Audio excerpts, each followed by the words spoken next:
안녕하세요. 저는 서울에 살고 있는 30대 이혼 여성입니다. 얼마 전 심장 벌렁거릴 만큼 큰일을 겪었는데요. 혼자 묻어두기엔 악몽 같은 그 기억들이 너무 오래 갈 것 같아서 사연으로 올려볼까 해요. 그래도 누군가가 제 이야기를 들어줬다고 생각하면 심적으로 좀 편하지 않을까 싶어서 내린 결정이에요. 분명 제가 며칠 전까지 겪었던 일임에도 믿기지 않은 그날에 대해 지금부터 들려드리도록 하겠습니다. 제가 30대로 진입하기 전쯤에 저희 아빠가 돌아가셨어요. 어릴 때 부모님이 먼저 가시는 것도 너무 속상하겠지만 성인이 되고 난 후 부모님을 보내는 건 그만큼 제 감수성도 같이 성장을 해서 그런가 더없이 슬프더라고요. 사람에게 무너진다는 표현을 쓸 수 있는 상황이 바로 그럴 때가 아닌가 싶었을 만큼 힘들었어요. 저도 저지만 엄마도 진짜 많이 힘들어했거든요. 어느 인터넷 기사에서 본 적이 있는데 사별을 했을 때 우울함을 더 잘 느끼는 쪽이 여성 쪽이라는 연구 결과가 있더라고요. 아무튼 아빠의 사망 소식은 저희 가족한테 가장 충격적인 인생 고비였습니다. 그런데 아무리 슬퍼도 세상은 돌아가잖아요. 저도 억지로 마음을 정리하고 사회로 돌아가야 하지 않습니까? 황망한 마음을 잊지 못한 채 직장 동료들에게 불편한 눈치만 주면서 억지로 일을 다녔는데요.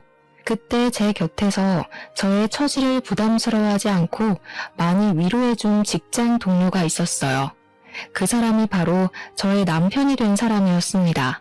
남들이 제 기분 걱정해서 저를 한참 조심스러워할 때 남편만이 제게 적극적으로 접근해줬어요. 귀찮게 쓸데없이 말을 걸었고 점심시간을 자꾸 챙겨줬으며 집에 가서 엄마랑 같이 먹으라고 일부러 맛집에 데려가 포장도 해줬죠. 처음엔 그런 남편을 제가 부담스러워했습니다. 아직 아빠를 제대로 보내지 못했던 터라 그저 웃고 싶지 않았어요. 그런데 남편은 자꾸만 저를 웃게 만들었어요. 어떤 마음으로 그러는지 알아서 충분히 고맙지만 싫더라고요. 솔직히 저희가 아빠 돌아가시기 전엔 그렇게 만남이 잦던 사이가 아니었거든요.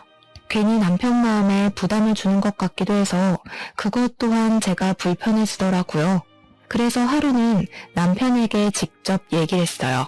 정말 고마운데요. 앞으로는 안 챙겨주셔도 괜찮아요. 자꾸 이러시면 제가 더 불편하고 마음만 무거워져서 힘들어요. 솔직히 남편의 위로가 힘들다는 건 거짓말이었습니다. 저를 그만큼 위로해주려는 사람이 있다는 게 고마워서 불편했을 뿐 딱 그거였지 당연히 좋았어요. 정서적으로 의지도 많이 되었고 은연중에 도움을 받았다더라고요. 아무래도 저도 모르게 위로가 좀 많이 되었던 것 같았어요. 게다가 남편이 어디 저만 챙겼나요? 생전 본 적도 없는 우리 엄마까지 챙겼다니까요. 홀로 있을 우리 엄마가 힘들까봐 알아서 신경 써준 것 전부 좋았지만 시간이 갈수록 제가 남편에게 빚을 지는 기분이더라고요. 그래서 억지로 그만해달라 얘기했던 겁니다. 저랑 남편은 당시만 해도 직장 동료 그 이상도 이하도 아니었거든요. 그런데 거기서 남편이 제게 뜻밖의 고백을 함으로써 우리의 관계가 발전이 되었어요. 세상에 어떤 남자가 관심도 없는 여성한테 시간 내고 돈 쓰고 한답니까? 제가 그동안 그저 동료로서 친절을 베푼 거라 생각해요? 남편이 그날 새빨갛게 상기된 얼굴로 약간 서운한 듯 고백을 하는데 그때 저도 그만 홀라당 넘어갔던 것 같아요. 사람은 살다 보면 결혼할 인연이 딱 보인다던데 당시 저는 그게 바로 제 남편이라 생각했죠. 남편은 제가 만났던 남자가 몇 되진 않지만 그 중에서 단연 으뜸이었습니다. 또 제 나이도 마침 결혼 정년기였잖아요. 그러니 남편과 결혼 생각은 안 할 수가 없었죠.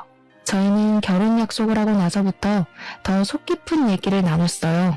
저는 제 이야기만 하느라 남편에 대해 잘 모르고 있었는데 사귀고 나서 남편의 가정사에 대해 좀 들을 수 있었습니다. 남편은 워낙 어릴 때 시부를 잃어서 아빠에 대한 기억이 없다고 하더라고요. 시모랑 단둘이 살아야 했는데 그때문인지 아빠의 부재로 인해 느꼈을 저의 상실감이 마치 자기 일처럼 느껴졌대요. 자기가 만약 아빠가 있었다면 잃었을 때 이런 모습일까 싶은 감정을 간접적으로 겪은 기분이었다나? 그래서 제게 더 마음 쓰고 싶었던 것 같기도 하다면서 그런 말을 하더라고요. 서로 비슷한 배경을 가졌다고 생각했기 때문인가 봐요. 저는 남편의 가정사를 듣고 나서 남편에게 더 마음을 열었습니다. 저희는 결혼하기 전부터 이미 서로에 대한 속사정을 다 털어놓고 결혼 인사를 드리러 양가 어른을 찾았어요. 시모도 저의 집안 사정을 남편에게 듣고 이미 알고 계셨는데요. 진심으로 안타깝게 생각해 주시더라고요. 아유, 딱해라. 지금 안 싸더니 얼마나 소가리를 하고 계실까. 내가 이미 겪어봐서 그 심정을 잘 알잖니. 지금 많이 힘들 시기야. 결혼하더라도 너희 둘이서 꼬박꼬박 안사돈네 자주 찾아가줘야 해. 시모의 마음에 감동받아서 저 그날 시모 앞에서 눈물을 보였던 걸로 기억합니다. 그때 시모가 마치 또 다른 친정엄마의 품 같은 느낌이었거든요. 아무튼 양가 집안에서 저희 결혼에 대해 딱히 반대는 없었어요. 상견례 때도 시모랑 엄마의 사이는 초면이 아닌 것처럼 사이가 무척 애틋하기까지 했습니다. 안 싸돈 얘기를 듣는데 어쩜 이렇게 쌍둥이같이 비슷한 인생이 있을까 싶더라고요. 우리 집도 가까운데 한 번씩 같이 식사도 하고 얼굴 좀 보면서 삽시다. 저야 좋죠. 그렇잖아도 이제 슬슬 친구를 좀 만들어봐야 하나 생각했었는데 잘 됐네요. 아무래도 애들 덕분에 저희 좋은 일만 생긴 게 아닌가 싶습니다. 알아서 서로에게 위안이 되어주니 시모랑 엄마를 지켜보면서 얼마나 안도가 되었는지 모릅니다. 저랑 남편이 결혼하면서도 은연중에 홀로 남을 어머니 두 분이 걱정되었거든요. 아무튼 저랑 남편은 서로 엄마들에게 민폐 안 끼치려고 서로의 형편에서 최대한 결혼하고자 했어요. 그런데도 시모랑 엄마가 굳이 지분해주고 싶다고 해서 어쩔 수 없이 받은 것이 10억짜리 신혼집이었습니다. 반씩 나눠서 부담하신 거라고 해도 솔직히 적은 돈 아니잖아요. 이걸 받아도 마음이 불편하더라고요. 그래서 저희는 앞으로 시모랑 엄마한테 그 혼수를 보답하며 살기로 마음먹었어요. 맞벌이로 바쁘게 지내며 양가에 꼬박 용돈을 드렸고요. 남은 노후를 평생 편하게 보내도록 최대한 지원해드리려고 했죠. 출발이 좋았어요. 비록 어쩔 수 없이 대출 조금 끼고 신혼을 시작하긴 했지만 모두가 웃을 수 있는 변화여서 괜찮았습니다. 하지만 이 결혼이 제 길이 아니었다는 신호는 겨우 신혼 1년도 안 지난 시점에서 찾아왔어요. 정말 어느 날 불시에 시모가 돈 사고를 낸 적 있었는데요. 이것이 바로 제 사연의 발단이 되겠네요. 잠자리에 들기 전에 제게 말했습니다. 남편이 조심스럽기도 하고 망설이기도 해서 심상치 않은 일이라는 건 듣기 전부터 짐작하긴 했었어요. 엄마가 쓸데없이 개하는 사람 말 믿고 웬 건물에 투자를 했나 봐. 오늘 낮에 홀라당 날리는 바람에 지금 알아 놓으셨어. 뭐? 갑자기 투자는 무슨 투자? 어머님이 그런 걸 왜 해? 그런 건 남의 말 듣고 함부로 하는 게 아닌데 왜 우리한테 물어보지도 않고 그러셨대? 잘 알지도 못하시면서. 개하는 사람이 확실하다 했으니 믿은 거겠지. 아, 나도 모르겠어. 안 그래도 오늘 반차 내고 하루 종일 엄마랑 싸우느라 기운 빠진다. 5천만 원이나 날렸다는데 당장 5천만 원을 어디서 구하냐는 게 문제야. 저랑 남편은 앞서 말씀드렸다시피 빠듯하게 털어서 시작한 결혼이라 목돈이 없었어요. 그건 저희 부부뿐만이 아니었습니다. 저희 결혼 때문에 친정도 그랬고 시댁도 그랬어요. 당연히 시모는 우리 신혼집 해줬던 것 때문에 형편이 여의치 않았을 거란 말이죠. 그래서 어머님은 돈이 어디서 났길래 5천만 원이나 투자를 하신 건데? 어떻게 하면 5천만 원이 덜컥 생겨? 혹시 모아둔 돈이 따로 있으셨던 거야? 그랬다면 내가 이렇게 걱정하지도 않았어. 그냥 아까워하고 말았지. 엄마 대출 받아서 했대. 집 담보 잡아서. 대출이라니 더 골치가 아팠습니다. 없는 사정에 욕심냈다가 지금 배때기 터졌다는 얘기 아닙니까? 이거 정말 막막한 상황이었습니다. 그렇다고 그 5천만 원 빚 막고자 우리 쪽에서 또 대출을 받기엔 곤란했어요. 이미 우리가 혼수한다고 약간의 대출 끼고 있어서 더는 신용에 위험할 수 있었거든요. 이래저래 방법을 생각하던 저는 차라리 신혼집을 더 싼 곳으로 옮길까 거기까지 염두에 둘 수밖에 없었습니다. 때마침 저도 모르는 사이 제 눈치를 보고 있던 남편이 엄청 조심스럽게 꺼낸 얘기가 있었는데요. 사실 방법이 아예 없진 않잖아. 그러지 말고 장모님한테 좀 빌리면 안 될까? 어차피 장모님은 돈 여유 좀 있으시니까 우리가 빌렸다가 차차 갚기만 하면 서로 피해보는 일 없을 것 같은데. 저희 집은 아빠가 돌아가시고 나서 물려받은 재산이 좀 있었는데요. 그걸 남편이 모르지 않거든요. 그런데 저도 생각 못하고 있었던 친정의 재산을 남편이 먼저 얘기를 하니까 기분이 좀 이상했습니다. 뭔가 남편의 해결책은 애당초 친정의 재산밖에 없었던 것 같은 느낌이라 기분 나빴어요. 안 돼. 우리 엄마 고혈압 지병이 있어서 몸 안 좋은데 괜히 지방 문제로 스트레스 받게 하기 싫어. 우리들 문제도 아니고 어머님 문제 때문에 일어난 사고잖아. 괜히 관련 없는 엄마까지 끼어들게 하고 싶진 않아. 그러자 남편이 그럼 무슨 방법이 있냐고 약간 신경질을 내더라고요. 그 모습을 보면서 저는 좀 확신이 들었어요. 남편의 머릿속엔 시모의 문제를 오직 친정의 재산으로만 메꿀 생각밖에 없다는 것을요. 이것이 저의 잘못인가요? 저 때문에 이사달이 난 게 아닌데 친정 돈 못 쓰게 한다고 신경질 내는 남편의 태도가 어이없지 않습니까? 왜 다짜고짜 성질이냐고 했더니 남편은 그저 자기 엄마가 우리 신혼집 해준다고 없는 돈 다 끌어모아서 우리 퍼다 줬는데 5천만 원도 못 해주냐고 따지는 거 아니겠습니까? 그럼 우리 엄마는 돈이 차고 넘쳐서 마음껏 퍼다 줘도 된다는 거야? 우리 엄마 돈을 왜 당신이 마음대로 결정하라고 하는데? 그러니까 물어만 보자는 거잖아. 장모님이 싫다고 하면 나도 더는 안 물어보지. 물어보는 게 그냥 돈 받는 거나 마찬가지인 거야.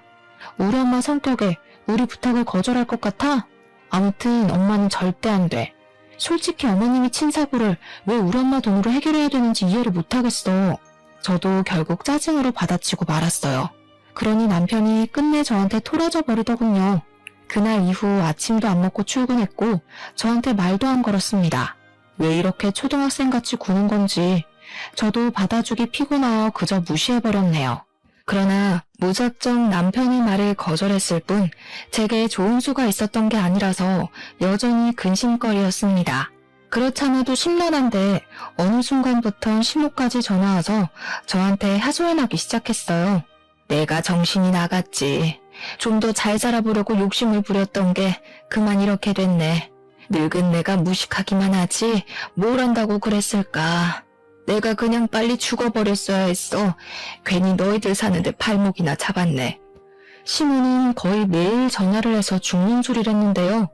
갈수록 자책의 강도도 심해졌어요. 언제는 수화기에 대고 울기까지 하던데 이대로 가다가 정말 혼자서 무슨 일이라도 저지를 수 있을 것 같더라고요. 매번 죽고 싶다 죽어야겠다 하는데 제가 그런 생각이 안 들겠습니까? 근데요, 시모가 걱정이 되긴 했지만 한편으론 약간 짜증도 났어요. 시모가 남편도 아닌 제게 더 많이 전화를 하는 게 아무래도 시모 또한 저희 친정에 손 벌리고 싶어서 이러는 건가 싶었거든요. 물론 이건 엄연히 제 추측이라서 시모한테 대놓고 티를 내진 않았습니다. 그러나 깨름칙한 마음이 계속 남아있었어도 남편과 시모 또한 저의 가족이잖아요. 그들의 곤란한 사정은 곧 제 사정과도 같으니 계속 모른 채 하는 것도 한계가 있었습니다. 결국엔 엄마한테 부탁하는 방법뿐인 거다 생각하던 찰나 어느 날 갑자기 남편이 밝은 얼굴로 귀가하는 걸 보았어요. 눈에 띄게 달라진 안색에 물어보지 않을 수가 없었는데요. 맨날 제가 묻는 말을 씹기 바쁘더니 이번에 좋은 일 있냐고 묻는 물음에는 시모의 돈 문제를 잘 해결했다면서 대답해 주더라고요. 정말? 안 그래도 그 얘기 때문에 당신이랑 다시 한번 얘기해 보려고 했는데 어떻게 해결했어? 혹시 사채라던가 담보라던가 나쁜 방법 쓴 거 아니지? 네가 돈은 뜨고 지켜보는데 그런 걸 내가 몰래 할 수 있을 리가 있었겠냐? 아무튼 더 이상 엄마 돈에 대해선 신경 안 써도 돼. 동창 친구한테 차용증 써주고 빌렸거든. 사업 성공한 동창이 마침 있어서. 뭐? 그 친구한텐 또 언제 갚을 줄 알고. 그 친구랑은 신용 확실한 관계 맞아? 무슨 동창인데? 나도 아는 사람인 거야? 그만 좀 캐물어. 어차피 당신 모르는 사람이고 이미 다 끝난 얘기야. 급한 불 먼저 끄는 게 중요하니까 어쩔 수 없잖아. 두 손 놓고 있다가 손가락만 빨 거야? 남편의 말도 물론 일리가 있었습니다. 그런데 묘하게 남편이 더는 제가 질문하지 못하도록 입을 막으려는 것 같은 태도를 보이는 것 같더라고요. 제가 조금만 더 깊게 물으면 그만 대답을 피하려고만 했습니다. 그러다가 나중엔 자기 못 믿어서 그러는 거냐고 약간 신경질을 내기도 했죠. 괜히 싸움으로 번질까봐 저도 그만하고 말았어요. 일단은 남편 말대로 급한 불은 끌 수 있었습니다.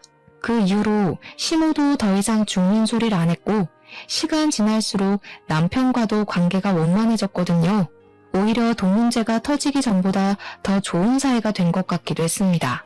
어쨌든 숨통이 트여서 좋았어요. 그동안 저도 시모랑 남편이 주는 은근한 스트레스 때문에 일상생활이 힘들었거든요. 남편이 친구한테 돈을 빌렸다는 것이 마음에 걸렸으나 그래도 확실히 기분은 편했습니다. 그래서 한동안 신경 못 써줬던 친정엄마를 들여다볼 여유도 생겼어요. 괜히 엄마한테 불똥 튈까봐 돈 문제로 예민할 땐 엄마를 잘 만나지 않았거든요. 남편도 저보고 쉬는 날에 친정 가서 마음 편히 쉬고 와도 된다고 배려해줬어요. 제가 제 실수도 아닌 일에 마음 고생한 걸 이해해주면서 미안했다고도 하더라고요. 그래서 이미 저는 그 사과를 달게 받았는데도 남편이 주는 배려를 충분히 즐겼어요. 그때부터 저는 거의 주말마다 친정을 가기 시작했습니다. 남편은 한 번씩 저를 따라왔지 그 차용증 써준 친구와 만남을 유지해야 된다는 이유로 바빠서 주말엔 거의 외출을 하였어요. 삐걱거리던 부부관계도 시모 돈 문제도 생각보다 수월하게 지나가는 것 같아서 다행이었는데요.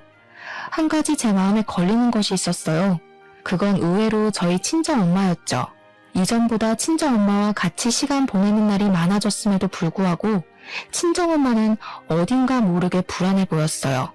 어느 날은 엄마가 저한테 뜬금없이 남편과의 관계를 묻더라고요. 요즘 박서방이랑은 문제없이 잘 지내고 있는 거지? 너한테 무리한 요구하는 거 없고? 무리한 요구? 그런 게 있을 리가 있나? 당연히 괜찮지. 오히려 남편이 잘해줘. 갑자기 그런 걸 왜 묻는데? 그래? 아니다. 잘 지내는 거면 됐어.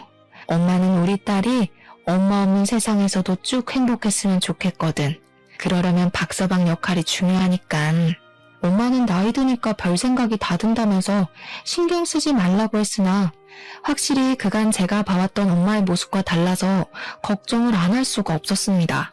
그렇게 시간이 더 지날수록 엄마는 이유 없이 안색이 안 좋아져 갔어요. 근데 저는 그게 단순히 건강 문제인 줄 알았습니다. 엄마에게 더 좋은 걸 먹이고 병원에 잘 데려가기만 했죠. 그럼에도 엄마에게서 별다른 차도가 없어 보여 혹시 심리적 문제인가 싶었어요. 아빠가 돌아가신 것이 여전히 엄마를 힘들게 하고 있기 때문일지도 모른다는 생각이 들었습니다. 마침 그 시점에 시모가 저한테 전화와서는 친정엄마가 뭘 좋아하냐, 반찬이나 좋아하는 여행지 등을 묻기 시작했는데요. 시댁이랑 친정이 그리 멀지 않다고 말씀드렸잖아요. 결혼 전에도 시모랑 저희 엄마가 서로 잘 지내보자 했기 때문에 그래서 시모가 그런 걸 묻는 줄 알았습니다. 그 사실을 잠깐 잊고 있었는데 참 잘 되었다고 생각했어요. 엄마도 매번 친구 없이 혼자 지내셔서 시모랑 같이 어울리면 좋을 것 같더라고요. 시기적절하게 시모가 그런 제안을 줘서 얼마나 감사했는지 모릅니다. 그래서 저는 시모한테 챙겨줘서 고맙다는 말까지 하면서 정보를 알려주었어요. 엄마랑 시모는 따로 제게 연락하는 것 없이 알아서 왕래를 하며 지내는 것 같았습니다. 그리고 어느 날이었죠. 시모가 엄마랑 나들이 가고 싶다고 친히 도시락까지 준비해 친정 간 적 있었어요. 도시락 재료 사는 건 제가 도와드렸고 나들이 떠나기 전날엔 시모랑 담소를 나누며 재료 손질도 같이 했었습니다. 두 분이서 나들이 가기로 한 당일 저는 엄마한테 연락해서 조심히 다녀오라고 인사를 했어요. 엄마의 목소리가 그렇게 썩 좋은 건 아니었지만 그래도 저랑 시모가 같이 노력하고 있으니 차근차근 좋아질 것이라 믿어 의심치 않았습니다. 그런데 당황스럽게도 그날 하루 종일 엄마와 연락이 두절되었어요. 저희 엄마는 새벽에도 제 전화면 거두절미하고 무조건 받는 사람이거든요. 근데 잘 시간도 아닌 저녁에 연락 두절인 게 너무 이상하더라고요. 시모도 나들이 다녀왔다는 연락 한 통이 없었는데 시모까지 연락 안 되다가 겨우 저녁에 연락이 닿았거든요. 어머님, 혹시 집에 몇 시쯤 들어가셨어요? 저희 엄마가 연락이 안 돼서 그러는데 나들이 헤어지고 바로 집에 가신 거 맞죠? 아, 그럼 내가 안 사돈을 집까지 데려다 줬는걸? 근데 오랜만에 움직여서 그런지 계속 피곤하고 잠이 온다 하긴 하더라. 아무래도 자고 있어서 전화 못 받는 것 같은데? 시모는 괜히 잠든 사람 깨우지 말고 내일 다시 전화해보라고 안심시켜 주었습니다. 자기가 분명 집에 들어가서 이불 펴는 것까지 봤다면서 제 불안한 마음을 계속 달래주었어요. 전화를 끊고 나니 남편까지 저더러 너무 걱정이 심하다고 말하길래 그런가 싶어서 그냥 잠자리에 누웠거든요. 그런데 아무래도 신경이 쓰여서 잠이 안 오더라고요. 혹시라도 엄마가 아빠 따라가 버릴까봐 그 불안감이 저를 무섭게 만들었어요. 결국엔 그 새벽에 저 혼자 차를 타고 친정집을 찾아갔습니다. 혹시 엄마가 자고 있을까 싶어서 조심스레 들어갔어요. 그런데 당황스럽게도 엄마가 방에 없더라고요. 집을 뒤질 것도 없었지만 온 집을 뒤졌는데도 엄마가 보이지 않아서 등줄기에 소름이 쫙 돋았습니다. 집이 아니면 갈 곳이 없는 사람인데 그 새벽에도 집에 없다는 건 제가 안 좋은 생각을 할 수밖에 없도록 만들었어요. 엄마가 혹시 상실감을 견디지 못해 극단적인 선택을 한 게 아닌가 불안했습니다. 저는 그 자리에서 다시 엄마한테 전화해봤어요. 그런데 그 순간 엄마 휴대폰 벨소리가 집 안에서 울리더라고요. 그 소리를 찾아서 온 집을 뛰어다니다 웬 수납장 아래에 도달했습니다. 그곳은 아빠의 물건만 가득 있는 방이라 평소 들락거리지 않는 곳이었어요. 바로 그 방 안에 엄마의 폰이 있었다는 겁니다. 사람은 없고 휴대폰은 엉뚱한 곳에 놓여있으니 이거 아무래도 심상치 않은 일이라는 직감이 왔습니다. 저는 바로 112에 신고하려고 했어요. 그러나 그 순간 제 눈에 들어온 의문의 종이가 하나 있었는데요. 그건 휴대폰 아래에 같이 있던 것이었습니다. 그걸 보자마자 저는 신고하는 걸 잠깐 멈추게 되었습니다. 그럴 수밖에 없었던 게 분명 처음 보는 종이 서류인데 그곳에 남편 이름이 적혀 있더라고요. 뭔가 싶어서 제대로 확인해봤더니 다름 아닌 차용증인 거 아니겠습니까? 남편이 우리 엄마로부터 5천만 원을 차용한다는 내용이었습니다. 남편이 엄마한테 5천만 원 빌릴 일이 뭐 있겠습니까?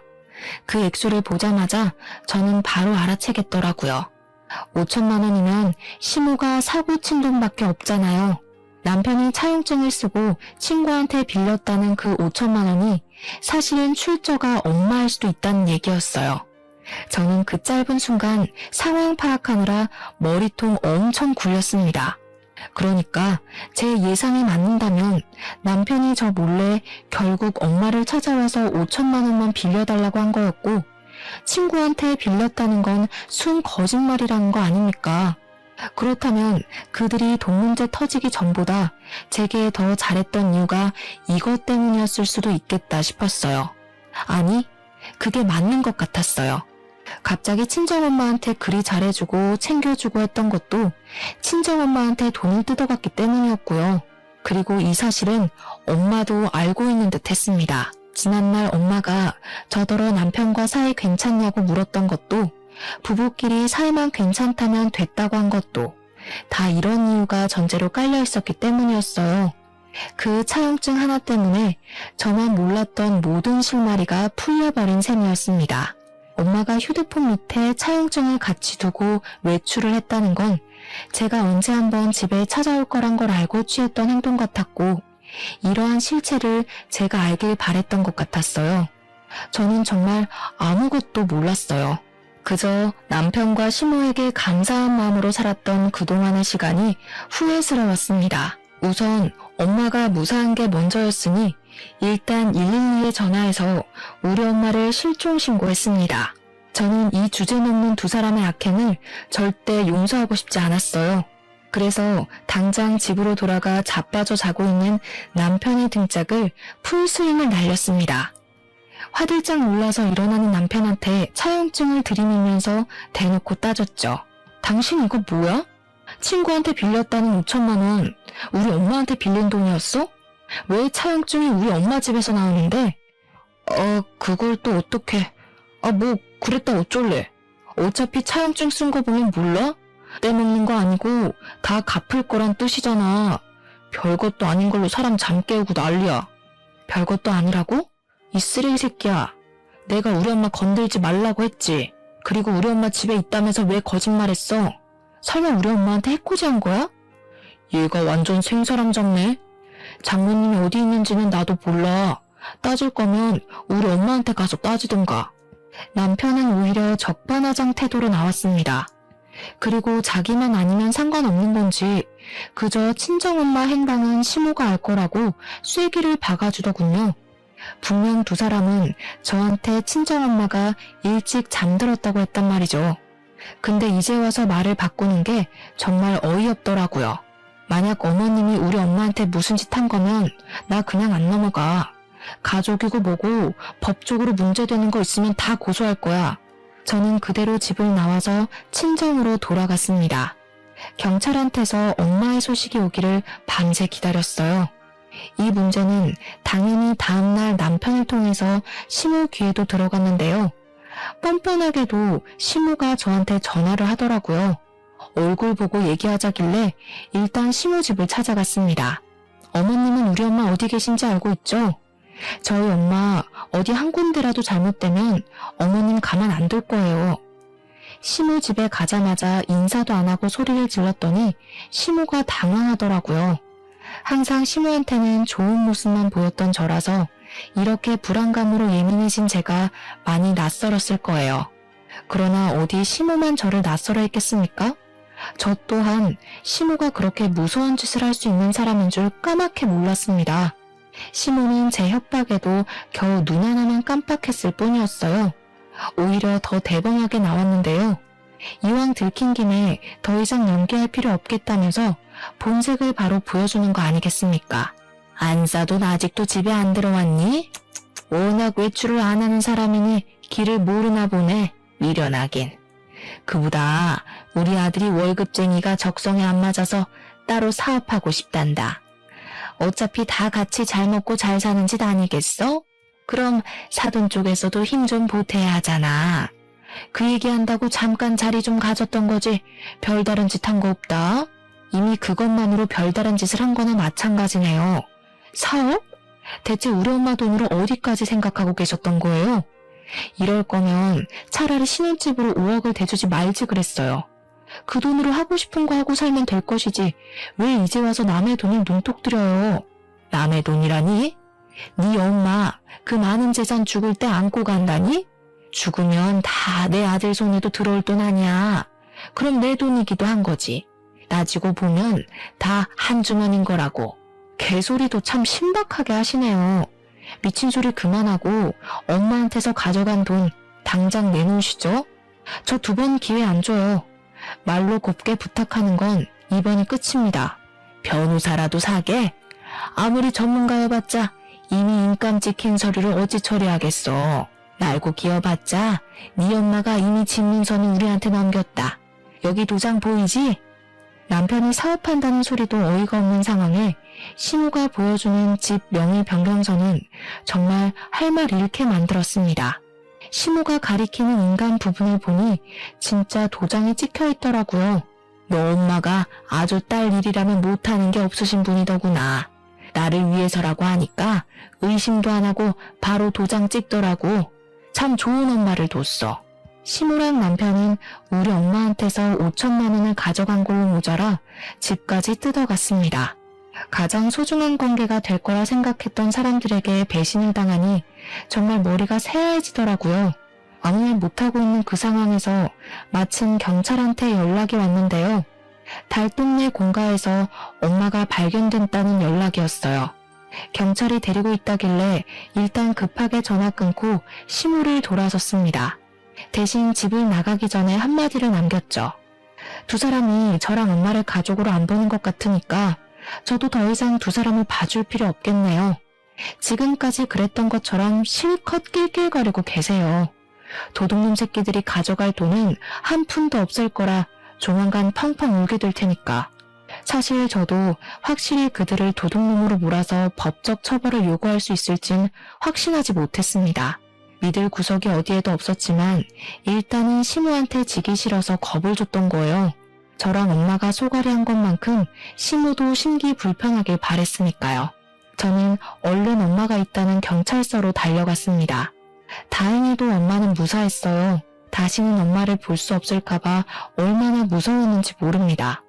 저는 엄마를 보자마자 제가 알고 있는 모든 사실을 물어봤어요. 시무랑 남편이 내가 알던 사람이 아니란 걸 알아버렸으니까 더 이상 날 위해서 선의의 거짓말을 하지 말아달라고도 했죠.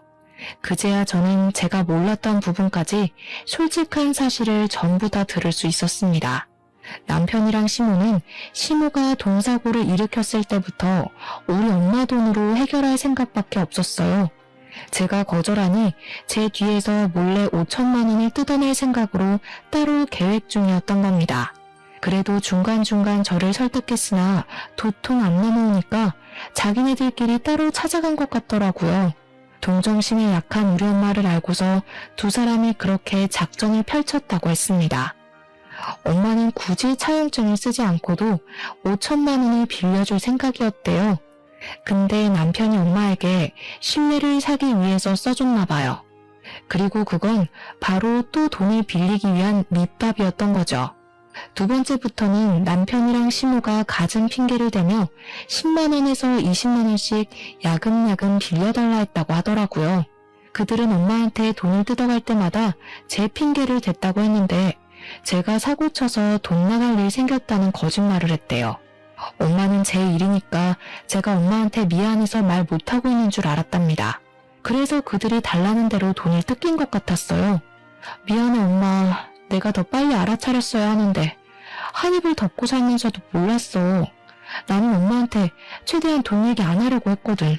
그들 욕심은 부끄러운 줄도 모르고 날로 커져갔는데요. 가장 최근에 문제가 된 것이 바로 나들이 사건이었던 거예요. 시무가 나들이 핑계로 남편 사업자금 좀 당겨달라고 엄마한테 협박했다더라고요. 분명 허술한 말장난으로 엄마를 꿰어낸 것일 텐데 엄마는 의심 한 번 안 하고 시무한테 그리 큰 돈을 그냥 넘겼답니다. 시무가 또 제 핑계를 댔다고 하던데 솔직히 그쯤 되면 엄마가 한 번이라도 의심을 해야 되는 거 아닌가 싶더라고요. 아무리 딸을 위하는 일이라 해도 그렇지 어떻게 나한테 확인도 안 해보고 집 명의 변경서에 도장까지 찍으면서 그들 말만 믿을 수가 있는 건지 이해가 안 되었어요. 대체 왜 그랬어? 엄마 돈 헤프게 다루는 사람 아니잖아. 아무리 우리가 한 식구라 하더라도 이건 아니지. 나한테 더 물어봤어야지. 지금 어머님이 엄마한테서 집 빼줬다고 얼마나 신난 줄 알아? 뭐가 이상하다는 생각 전혀 안 해봤어? 왜 안 했겠어. 걱정 마 딸. 엄마도 너한테 피해갈지 정도는 구분할 줄 알아. 당연히 그 사람들이 무슨 생각으로 언제부터 변심했는지 다 알았지. 엄마의 말을 듣고 나니 오히려 혼란스러워서 더 이해가 안 되었습니다.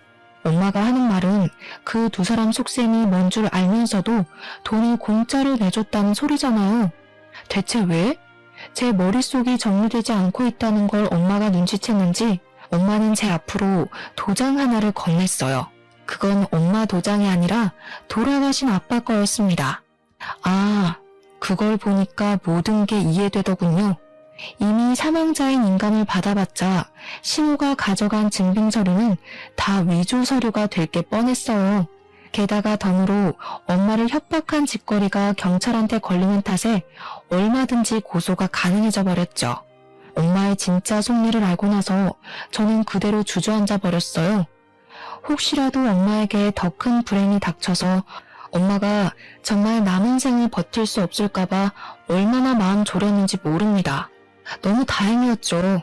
이대로면 차용증 받은 5천만 원도 찾을 수 있었고 집도 무사한 데다가 야금야금 뺏겼던 돈은 위자료로 퉁칠 수 있으니 문제 없어졌습니다. 정말 10년 묵은 채증이 쑥 내려가더군요. 저는 그 사람들 절대 곱게 벌받게 해주고 싶지 않았어요. 제 발로 나락을 향해 걸어갔으면 해서 당장 고소하지 않고 기가 막힌 타이밍을 기다렸습니다.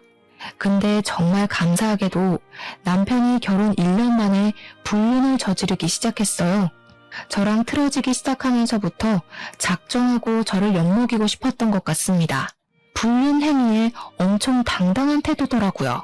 어차피 나랑 이혼할 거 아니냐? 장모 돈 훔친 남편이랑 언제까지 한 입을 덮고 살려고?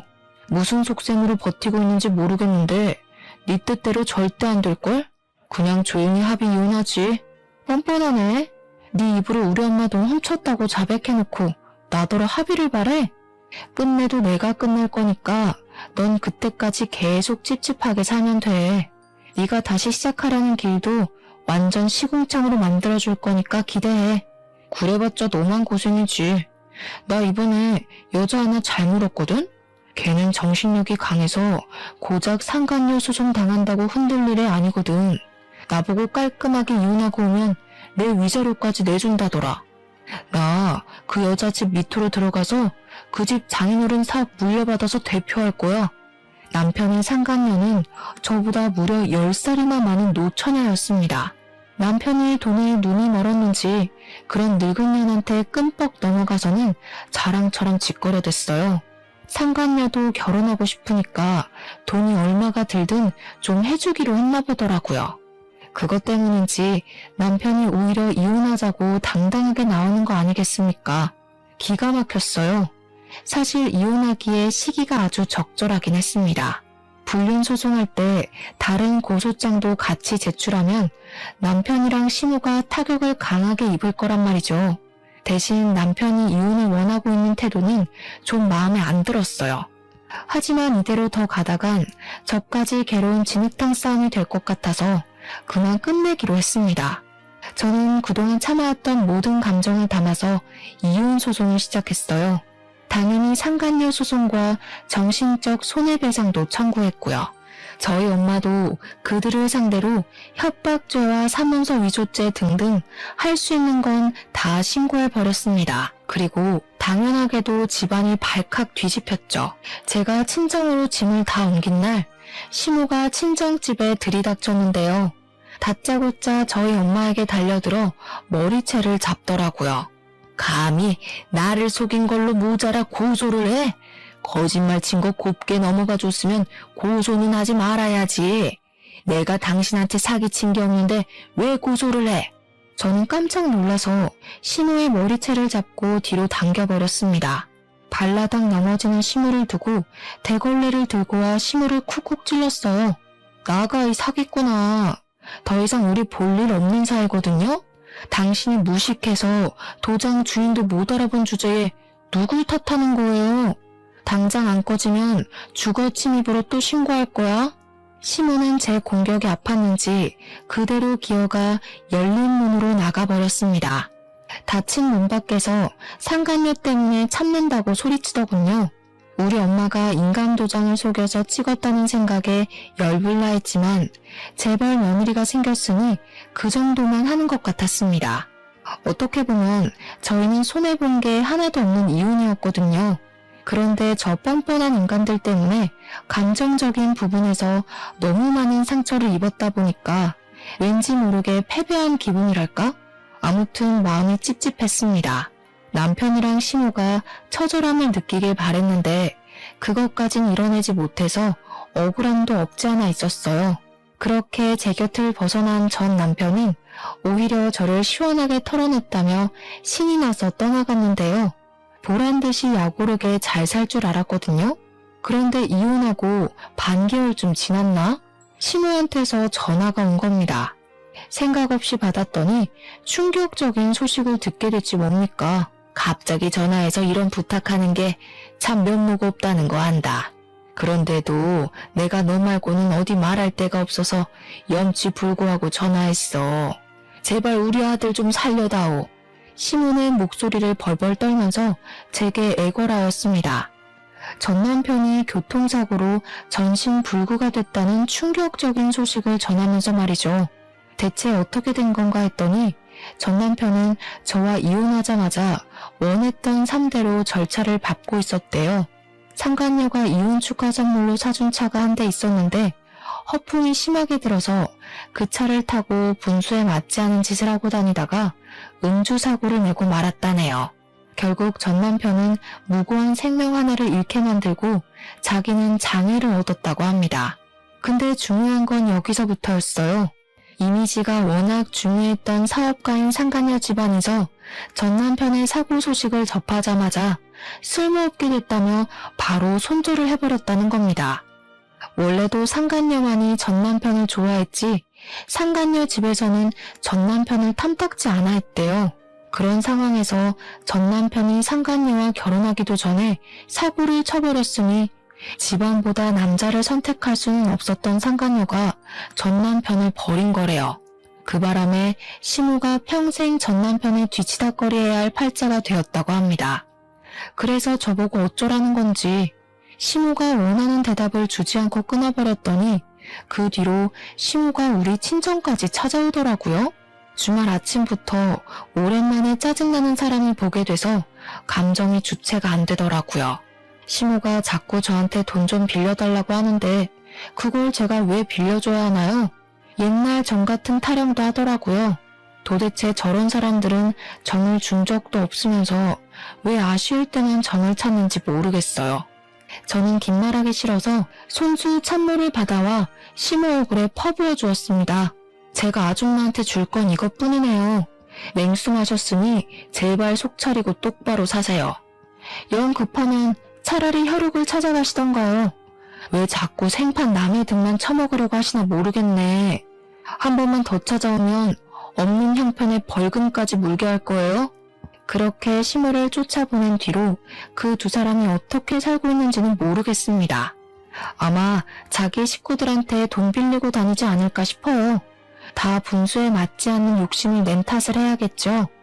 어쨌든 시모에게 찬물까지 부어주고 나니까 속은 시원하더라고요. 그 사람들 일단 불행해진 거잖아요. 천벌 받은 거나 다름없는 거잖아요. 제가 바랬던 처절한 인생에 근접하게 된 것 같아서 이게 웬 떡인가 싶은 마음이 들더라고요. 세상에서 제일 괴로운 감정이 후회라고 생각하거든요. 그 사람들은 아마 죽기 직전까지 후회하면서 살다가 허송세월 보내지 않을까요? 그것만으로 저는 만족합니다. 결혼해 봤으니까 두 번은 안 하려고요. 앞으로는 저희 친정엄마와 둘이서만 즐겁게 놀아보려 합니다. 제 사연 들어주셔서 감사드려요. 다들 같이 행복하셨으면 좋겠습니다.